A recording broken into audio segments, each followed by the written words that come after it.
കാലടി ഗ്രാമപഞ്ചായത്തിൽ മുട്ടക്കോഴി വിതരണം നടത്തി. പ്രാദേശികമായി മുട്ടയുൽപാദനം വർദ്ധിപ്പിക്കുന്നതിനും വീട്ടമ്മമാർക്ക് സ്ഥിര വരുമാനം കണ്ടെത്തുന്നതിനുമായാണ് പദ്ധതി നടപ്പിലാക്കുന്നത്.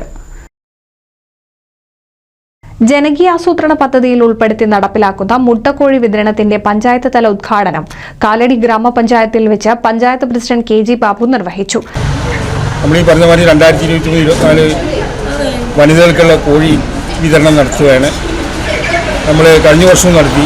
നമ്മൾ ഭരണസമിതി വന്ന ശേഷം എല്ലാ വർഷവും നമ്മൾ നടത്താറുള്ളതാണ്. വനിതകൾക്കായിട്ട് നമ്മൾ അവർക്കൊരു സ്വയം തൊഴിൽ കണ്ടെത്തുക എന്നൊരു പദ്ധതി കൂടി ഇവരാണ്. അതുകൊണ്ട് നമ്മൾ ഇപ്പോൾ 1ാം ഘട്ടം തുടങ്ങി, 2ാം ഘട്ടം നാളെ ഉണ്ടാവും. മൃഗാശുപത്രി ഡോക്ടർ പ്രദീപ് സ്വാഗതവും വൈസ് പ്രസിഡന്റ് ബൽക്കിസ് കൊറണപ്പറ്റ അധ്യക്ഷതയും വഹിച്ചു. വിദ്യാഭ്യാസാരോഗ്യ സ്റ്റാൻഡിംഗ് കമ്മിറ്റി ചെയർമാൻ ബഷീർ തുറയാറ്റിൽ, ലൈവ് സ്റ്റോക്ക് ഇൻസ്പെക്ടർ ശ്രീജ തുടങ്ങിയവർ സംസാരിച്ചു. NCV news Thavanur.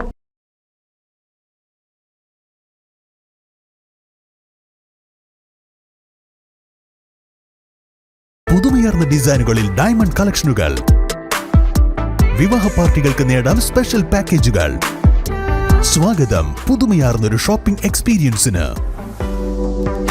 Kerala golden diamonds, the family jeweller, main road, Vadakkekad.